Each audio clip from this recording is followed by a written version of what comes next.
میں اکیلے بچوں کو گھر پر چھوڑ کر درکتے دل کے ساتھ پہلے دن سکول پہنچی۔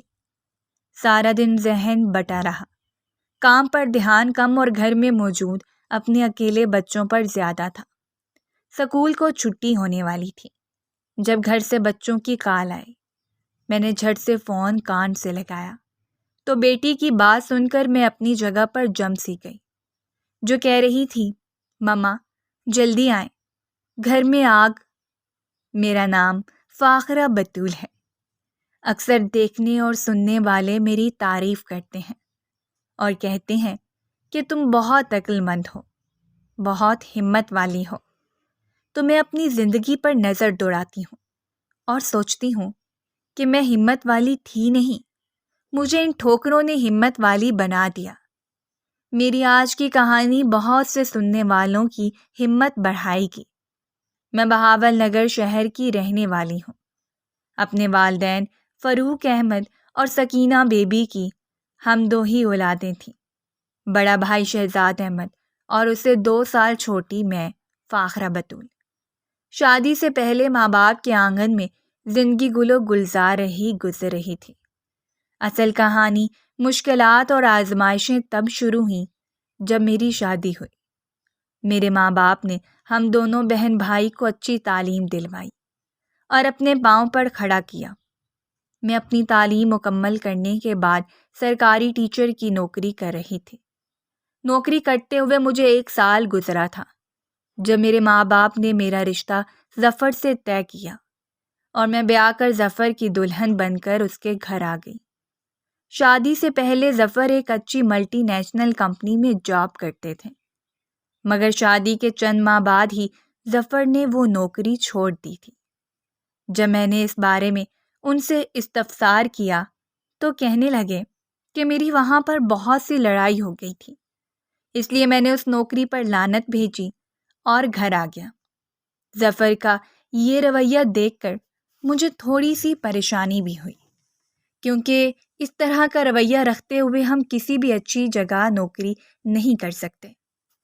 جیسے جیسے شادی کو وقت گزرتا جا رہا تھا ویسے ویسے مجھے ظفر کی نیچر کے بارے میں پتہ چل رہا تھا۔ یہ جان کر مجھے بہت افسوس ہوا کہ ظفر نہایت ہی لاابالی طبیعت کا مالک ہے۔ وہ پہلی نوکری چھوڑنے کے چند ماہ بعد ظفر نے گھر پر فارغ ہی گزارے، مگر اس کے بعد انہیں ایک اور اچھی جگہ پر نوکری مل گئی۔ حیرت کی بات تو یہ تھی کہ اس نوکری کو کرتے ہوئے چند ماہ ہی گزرے تھے کہ ظفر ایک بار پھر سے اس نئی جگہ پر بھی لڑ جھگڑ کر گھر آ گئے اور نوکری چھوڑ دی۔ یہ چیز میرے لیے پریشانی کا باعث تھی، کیونکہ چند ماہ بعد میں ایک بچے کی ماں بننے والی تھی۔ ہماری فیملی کا آغاز ہو چکا تھا۔ جیسے جیسے کنبہ بڑا ہوتا ہمیں وسائل کی ضرورت تھی، مگر یہاں ظفر تو کسی بات کو سنجیدہ لینے کے لیے تیار ہی نہیں تھے۔ خیر، میں تو اپنی نوکری کر رہی تھی۔ ڈیلیوری کے دن قریب آئے تو میں نے ایک پیاری سی بیٹی کو جنم دیا۔ سکول سے میں نے چند دن کی چھٹیاں لے رکھی تھیں۔ 15 سے 20 دن بعد جب میری طبیعت کچھ حد تک سنبھل گئی تو میں نے دوبارہ سے سکول جانا شروع کر دیا۔ شروع میں تو میں بچی کو گھر پر ہی چھوڑ کر جاتی تھی، کیونکہ ظفر ابھی تک گھر پر ہی تھے۔ وقت گزرتا رہا، میری بیٹی بڑی ہو رہی تھی۔ 2 سال گزر جانے کے باوجود بھی ظفر نے ابھی تک کوئی نوکری جوائن نہیں کی تھی۔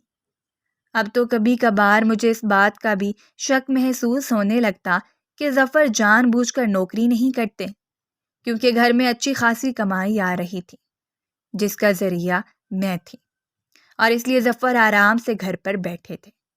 مگر ظفر اس قدر جھگڑالو طبیعت کے مالک تھے کہ میں کبھی بھی یہ بات ان کے منہ پر نہیں کہہ سکی۔ حالانکہ اب تو مجھے اکثر ملنے جلنے والے لوگ، میرے کولیگ اور خود میرے ماں باپ نے بھی یہ کہنا شروع کر دیا تھا کہ تمہارا شوہر تمہاری تنخواہ کی طرف دیکھ کر نکما ہو چکا ہے۔ مگر میں کیا کر سکتی تھی؟ میں بہت بے بس تھی۔ اسی طرح گزرتے وقت کے ساتھ ساتھ بیٹی ماہنور کے بعد میں نے ایک بیٹے کو بھی جنم دیا۔ بیٹے کا نام میں نے عثمان رکھا۔ بچے بڑے ہو رہے تھے، میرے اوپر گھر کی اور باہر کی دونوں کی ذمہ داریاں تھیں۔ سکول سے آنے کے بعد میں گھر کا کام کاج کرتی، کھانے پینے کا بندوبست کرتی، بچوں کی دیکھ بھال، ان کے کام کاج، ان سب کے درمیان میں گھن چکر بن چکی تھی۔ گزرتے وقت کے ساتھ ساتھ میں ذہنی مریضہ بنتی جا رہی تھی۔ اب تو ہمارے گھر میں لڑائی جھگڑے بھی بڑھنے لگے تھے، مگر ظفر تھے کہ نہ تو بات سمجھنے کی کوشش کر رہے تھے اور نہ ہی میرا ساتھ دینے کو تیار تھے۔ میں اکیلی ہر جگہ پر پوری نہیں اتر سکتی تھی۔ ظفر کو کم سے کم باپ کا کردار ادا کرنا چاہیے۔ میں روزانہ اسے یہ بات سمجھانے کی کوشش کرتی اور اسی کوشش میں روزانہ ہماری لڑائی ہو جاتی۔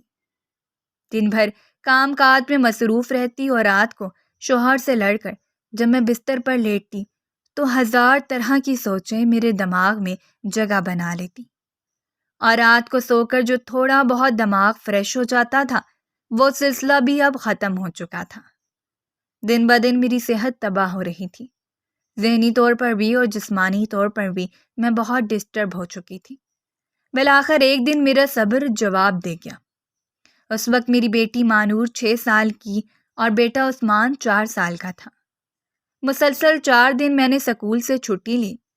سارا دن اور ساری رات سوچنے کے بعد میں ایک فیصلے پر پہنچی کہ مجھے اب ظفر کے ساتھ نہیں رہنا، کیونکہ یہ تعلق بجائے میرے لیے آرام اور سکون کی بجائے میرے لیے آزمائش بن چکا تھا۔ اس سے پہلے کہ میں اپنے بچوں کے قابل بھی نہ رہتی، میں اس شخص کو چھوڑ دینا چاہتی تھی۔ لہٰذا صبح اٹھنے کے بعد میں نے ظفر سے 2 ٹوک بات کی کہ میں بچوں کو لے کر اس گھر سے ہمیشہ کے لیے جا رہی ہوں، تو مجھے طلاق نامہ بھیج دینا۔ میری توقع کے عین مطابق یہ بات سننے کے بعد ظفر نے خوب جھگڑا کیا اور مجھے دھمکیاں دیں، میں یہ کر دوں گا، میں وہ کر دوں گا، تم بچوں کو کیسے پالو گی بنا باپ کے؟ تب میں نے ظفر کی آنکھوں میں دیکھ کر صرف ایک فکرہ کہا کہ بہت سالوں سے میں بچوں کو بنا باپ کے ہی پال رہی ہوں، اب بھی پال لوں گی انشاءاللہ، مجھے تمہاری مزید ضرورت نہیں ہے۔ یہ کہنے کے بعد میں نے اپنا ضروری سامان لیا اور بچوں کو لے کر اپنے والدین کے گھر آ گئی۔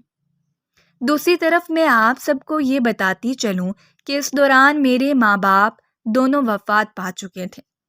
ماں باپ کے گھر میں بھائی تھا جو کہ اب شادی شدہ اور بچوں والا تھا۔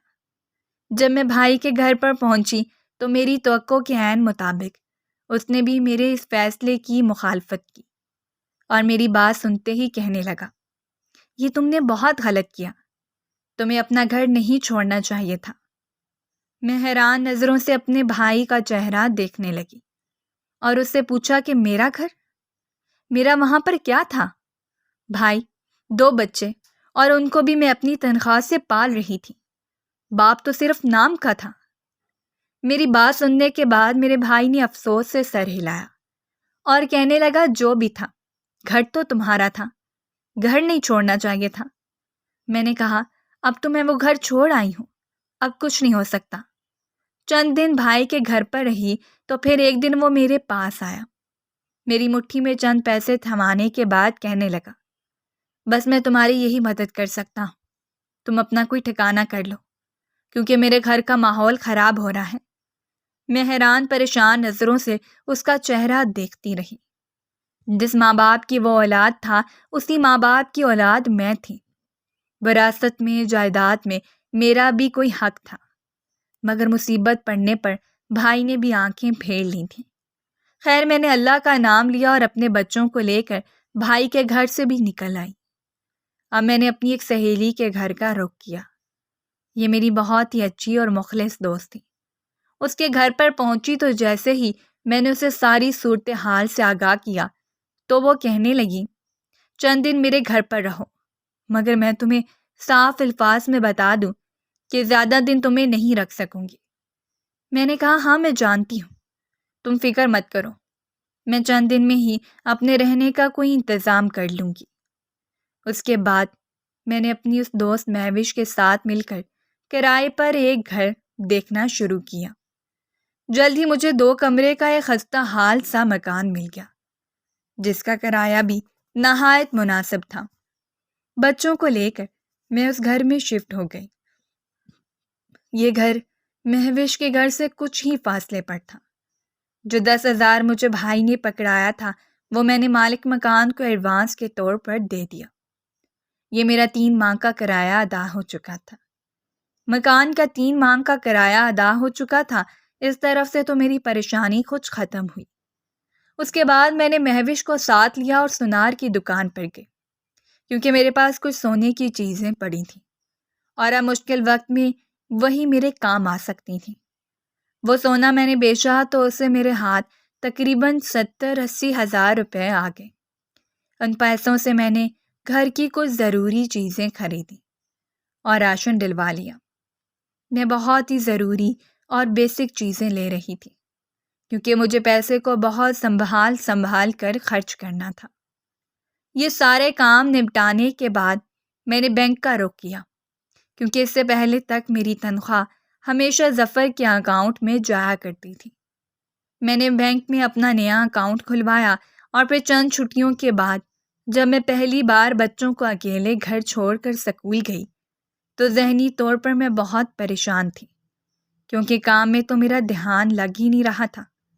ہر وقت میرا ذہن بچوں میں ہی گم رہتا اور یہی پریشانی دماغ پر چھائی رہتی کہ میرے بچے گھر میں اکیلے ہیں۔ خدا نخواستہ اگر کوئی کام خراب کر لیا، کوئی ایمرجنسی ہو گئی تو پھر میں کیا کروں گی؟ دھڑکتے دل کے ساتھ میں روزانہ اللہ کا نام لے کر گھر سے نکلتی تھی اور اپنی ڈیوٹی سر انجام دیتی تھی، اور پھر چند دن بعد وہی ہوا جس کا مجھے ڈر تھا۔ ایک دن جب سکول کو چھٹی ہونے ہی والی تھی کہ مجھے گھر سے کال موصول ہوئی۔ میں نے اپنی بیٹی کو ایک چھوٹا بٹنوں والا موبائل لے کر دیا تھا اور اس میں اپنا نمبر بھی سیو کر دیا تھا کہ اگر کبھی ایمرجنسی ہو یا کوئی مسئلہ پیش آ جائے تو فوراً مجھے کال کر کے بتا دینا۔ جیسے ہی بیٹی کی کال دیکھی تو میں نے جھٹ سے فون کان سے لگایا تو اس کی بات سن کر میں اپنی جگہ پر جم سی گئی جب اس نے مجھے بتایا کہ مما جلدی گھر پر آ جائیں، گھر میں آگ لگ گئی ہے۔ میرا سکول میرے گھر سے کافی زیادہ فاصلے پر تھا، لہٰذا فوراً میں نے مہوش کو کال کی اور اس سے بتایا۔ مہوش نے میرے مشکل وقت میں میرا بہت ساتھ دیا۔ وہ فوراً اسی وقت میرے بچوں کے پاس پہنچ گئی۔ ادھر میں بھی سکول سے نکل کر گھر کی طرف روانہ ہو چکی تھی جب مہوش کے نمبر سے کال موصول ہوئی۔ اس نے مجھے بتایا کہ فکر کی کوئی بات نہیں ہے، بچے کھانا گرم کر رہے تھے تو چولہے کے پاس پڑے دسترخوان کو آگ لگ گئی تھی۔ خیر اللہ اللہ کر کے میں نے یہ سفر تمام کیا اور گھر پہنچی تو دیکھا کہ کچھ آگ میری بیٹی کے بالوں کو بھی لگی تھی، مگر اللہ تعالیٰ نے اسے محفوظ رکھا تھا۔ خیر اس کے بعد وہ کہتے ہیں نا کہ مشکلیں اتنی پڑیں کہ آسان ہو گئیں۔ میں نے اپنے گھر میں سب سے پہلے کیمرہ لگوایا اور اسے اپنے موبائل سے کنیکٹ کیا تاکہ میں اپنے بچوں پر نظر رکھ سکوں۔ اس کے بعد بچوں کو کھانا گرم کرنے کے لیے ایک اوون لے کر دیا اور انہیں اوون کو چلانا سکھایا تاکہ وہ آگ جلائے بغیر کھانا گرم کر سکیں۔ ابھی تک میں نے اپنی بیٹی کو سکول سے ہٹا رکھا تھا کیونکہ مجھے چیزیں مینیج کرنے میں مشکل ہو رہی تھی، مگر چند ماہ بعد جب میں کافی حد تک سنبھل گئی تو میں نے اپنی بیٹی کو دوبارہ سے سکول میں داخل کروا دیا۔ بیٹے کو میں اپنے ساتھ اپنے سکول لے جاتی تھی اور میری بیٹی چھٹی کے بعد گھر آنے کی بجائے مہوش کے پاس چلی جاتی تھی۔ جب میں سکول سے چھٹی کے بعد گھر آتی تب میری بیٹی مہوش کے گھر سے اپنے گھر آ جاتی تھی۔ چھٹی کے دن میں 3-4 سبزیاں بنا کر فریج میں رکھ لیتی تھی۔ جیسے جیسے وقت گزرتا جا رہا تھا چیزیں میرے قابو میں آ رہی تھیں۔ اللہ کے کرم سے سب کچھ سیٹ ہوتا جا رہا تھا۔ اس تمام واقعے کو 2 سال کا عرصہ گزر چکا تھا۔ اس دوران میں نے اپنے بیٹے عثمان کو بھی سکول میں داخل کروا دیا تھا۔ میری تنخواہ کافی تھی مگر اب خرچے بھی کافی زیادہ تھے۔ بچوں کا سکول، گھر کا خرچ، راشن بل وغیرہ، اس کے بعد بچوں کے سکول کی فیس، ان کی کاپیوں کتابوں کے خرچے اور مکان کا کرایہ، یہ سب مل کر میری تنخواہ تو آتے ہی 2 دن کے اندر اڑن چھو ہو جاتی۔ اب جب کہ میں خود اور میرے گھر کا نظام کافی حد تک سنبھل چکا تھا، مگر مجھے پیسوں کے سلسلے میں کچھ دقت پیش آ رہی تھی۔ تب میں نے سوچا کیوں نہ ظفر سے بچوں کا خرچہ لوں۔ اس سلسلے میں جب میں نے مہوش سے اور اپنی کولیگ سے بات چیت کی تو سب نے یہی مشورہ دیا کہ یہ تم غلط کر رہی ہو۔ دیکھو، اب اگر تم کسی حد تک سنبھل گئی ہو تو یہ کیس اور عدالت کے چکر میں تمہارے ہاتھ کچھ نہ آئے گا، الٹا تمہارا نقصان ہوگا۔ مگر مجھے یہ سب منظور نہیں تھا۔ آخر یہ بچے اس کے بھی تھے، اسے بھی تو پتہ چلے کہ ہم لوگ مشکل میں ہیں۔ بچے پیدا کرنے کے بعد ان کی ذمہ داری بھی اٹھانی پڑتی ہے۔ یہ کوئی کچرا نہیں ہے کہ پیدا کیا اور پھینک دیا۔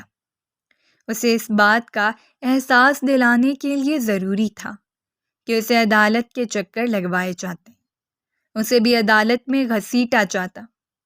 میں نے فیصلہ کر لیا تھا اور پھر میں نے اس فیصلے پر عمل بھی کیا۔ میں نے ظفر پر کیس کر دیا۔ عدالت میں پیشی ہوئی۔ پہلے ہی پیشی میں وکیل نے یہ تمام منظرنامہ جج کے سامنے پیش کیا، اور طور اس نے ان تمام کمپنیوں سے گواہ بھی پیش کیے جہاں پر ظفر نوکری کے لیے لڑائی جھگڑا کرنے کے بعد نوکری چھوڑ چکے تھے۔ مہوش نے اور میرے محلے داروں نے بھی اس بات کی گواہی دی کہ یہ عورت اپنے بچوں کو پالنے کے لیے کس قدر مشکلات سے گزر رہی ہے۔ میرا کیس شروع سے ہی مضبوط تھا، اور پھر 3-4 ماہ کے اندر عدالت نے اس بات کا فیصلہ سنایا کہ ظفر دونوں بچوں کا خرچ دینے کا پابند ہے۔ عدالت نے 5-5 ہزار دونوں بچوں کا خرچ مقرر کیا۔ یہ رقم ظفر کو عدالت میں جمع کروانی ہوتی تھی۔ چند ماہ بعد کیس ختم ہو چکا تھا۔ میں اب عدالت جا کر اپنے بچوں کا خرچ وہاں سے لے آتی تھی، اور یہی رقم لا کر میں اپنے بچوں کے سکول کی فیس جمع کروا دیا کرتی تھی۔ بلکہ میں 2 ماہ بعد جایا کرتی تھی اور وہاں سے 20,000 لے کر سیدھا بچوں کے سکول جاتی تھی، اور یہ پورا 20,000 وہاں پر جمع کروا دیتی تھی، جو کہ 2 سے 3 ماہ کی فیس بنتی تھی۔ اس طرح میری زندگی اب کافی پرسکون ہو چکی تھی۔ شروع میں جب بچے چھوٹے تھے تو سکول کی چھٹی کے بعد مہوش کے گھر جایا کرتے تھے، مگر جیسے جیسے بچے بڑے ہو رہے تھے گھر کے حالات نے انہیں کافی سمجھدار کر دیا تھا۔ جیسے وہ دونوں کچھ بڑی کلاسوں میں ہوئے تو میں نے دونوں کو ہی ایک سکول میں کروا دیا۔ اب وہ دونوں صبح ایک ہی وین سے سکول جاتے ہیں اور اسی وین سے واپس آتے ہیں۔ بیٹی کو میں نے گھر کی چابی دے رکھی ہے۔ دونوں بچے مجھ سے آدھا گھنٹہ پہلے ہی گھر پہنچ جاتے ہیں۔ شروع میں کافی مشکلات کا سامنا کرنا پڑا، مگر اب ہم تینوں سنبھل چکے ہیں۔ ہم تینوں نے اپنی زندگی کی ان ٹھوکروں سے بہت کچھ سیکھا ہے، اور اب زندگی بہت پرسکون گزر رہی ہے۔ دیکھنے سننے والے اکثر میری ہمت کی داد دیتے ہیں تو بے ساختہ میرے چہرے پر مسکراہٹ پھیل جاتی ہے، اور دل ہی دل میں اللہ کا شکر ادا کرتی ہوں جس نے مجھے اتنی ہمت عطا کی